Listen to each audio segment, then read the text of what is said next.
Greetings to all of you. I'm Michael Boriskin, and I am at Aaron Copland's simple but really practical work desk in the studio of his longtime home in New York's Lower Hudson Valley.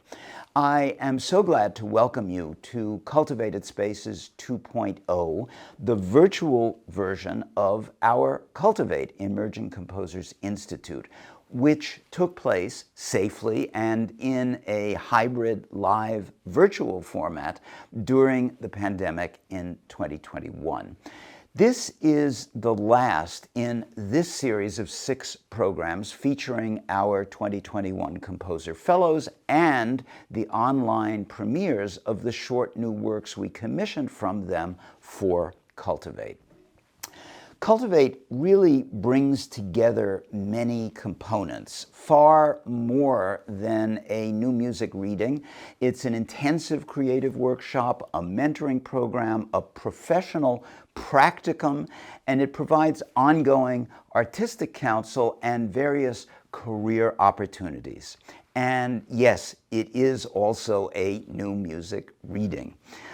These 6 programs have been a great adventure for us and our Composer Fellows, and we hope for you too.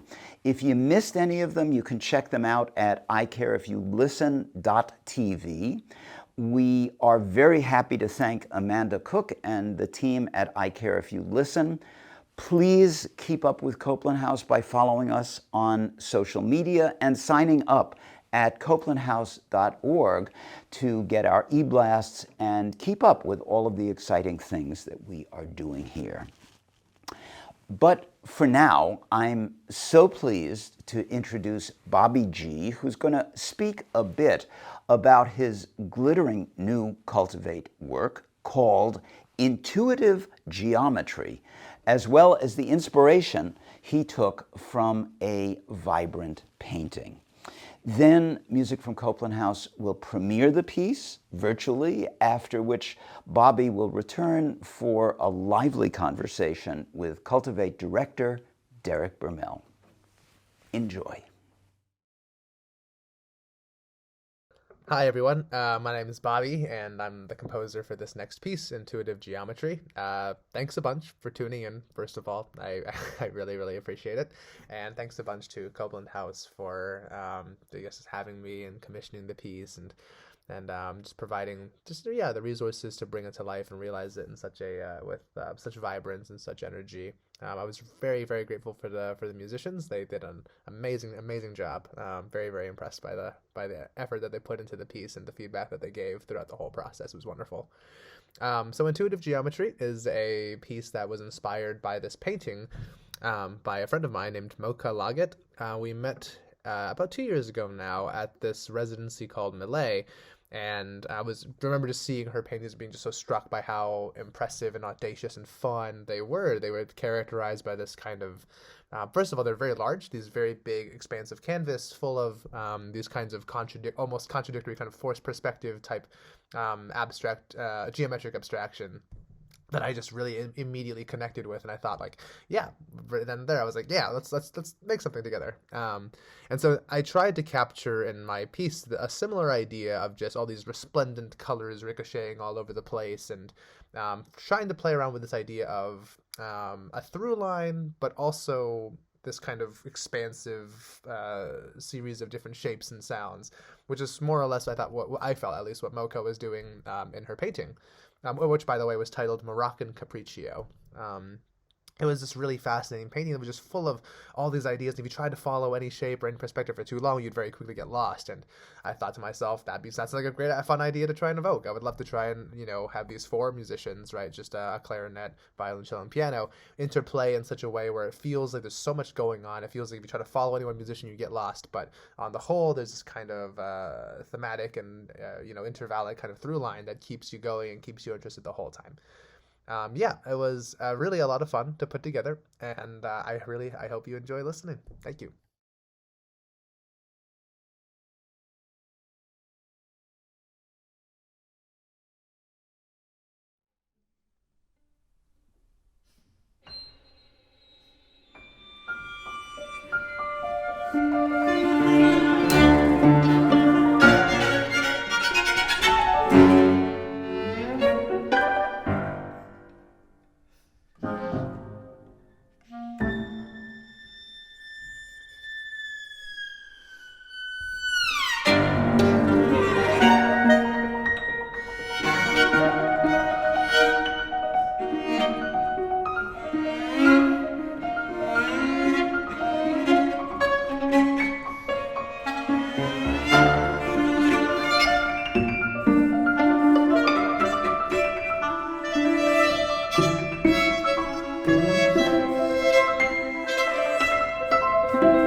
Hi, my name is Derek Bermel, and I am the director of the Cultivate Emerging Composers Institute at the Copland House, and very happy to be joined here by Bobby G. Welcome, Bobby. Hello, hello. Yes, glad to be here in virtual space. Yeah. Well, you're not really here, are you? You're there. No, I am in Minneapolis for this week. Yeah. Working with the orchestra here. Yeah. Exciting. And neither am I there. I'm in Brooklyn, New York, where I live. But but anyway, so that's exciting that you're in Minneapolis doing that with the Minnesota Orchestra and Kevin and all your colleagues. So I hope it's a great week. We had a great week. And as you heard, that piece was a mile a minute. Very exciting work, kind of perpetual motion piece. And tell us a little bit about the inspiration, because I know it came out of this this, I don't know if it was, you could call it a collaboration, but an inspiration from an artist that you met at an artist colony during COVID in the winter of all of our discontent. Winter of discontent's a good, that was a good point. This was like October 2020. So like that was so relatively early on. We were all, none of us, I can't remember if even vaccines or anything, but that was like, we all thought you'd get COVID by like making eye contact with somebody, right? And so I met Mocha Laget there at Ballet, which is up in upstate New York, and it was just I remember the first time I saw her paintings, I was just super, super impressed. I don't think one thing that doesn't come across maybe in the picture of her work is that it's really large, actually. Like it's this very large kind of, I'm trying to think how tall it would be. It's like, either way, it has this kind of larger than life scale to it and everything. That means you have to like physically walk from like one end to the other just to get the whole thing in. And it has this just very fun kind of way of toying with your perspective and all of that when you're looking at it, right? Her whole thing was sort of playing around with like these different geometries that would have been like, paradoxical or impossible, like, to actually like build or realize. And I think it was just really hypnotic for me to look at. And I remember just encountering it, or actually doing like, the whole like studio visit thing that you do, and being, just super blown away. And I was like, yo, Mocha, can I write a piece about this? I love your work so much. And she was very gracious about all of it. And so I guess that was that was essentially the impetus for the piece, and thinking about trying to convey a similar sense of, rushing motion and these, wild perspective shifts and changes, and how you can how her painting, to me at least, had this kind of linearity is maybe the wrong word, but a kind of like through line, I suppose, when I've been following it, where your eye kind of is following all these like curving and shapes and these all these different colors and all that, all sort of bombarding you. And I guess I wanted to try and see if I could evoke any of that, in the piece that I wrote, where you have 4 instruments, right? Trying to see if I could have them intertwined in a way such that you feel like if you try to follow any one part, you feel like you kind of get lost. You're not sure what they're doing at any moment, but then the whole thing kind of, swirls together in this sort of wild ride from start to finish, like you mentioned.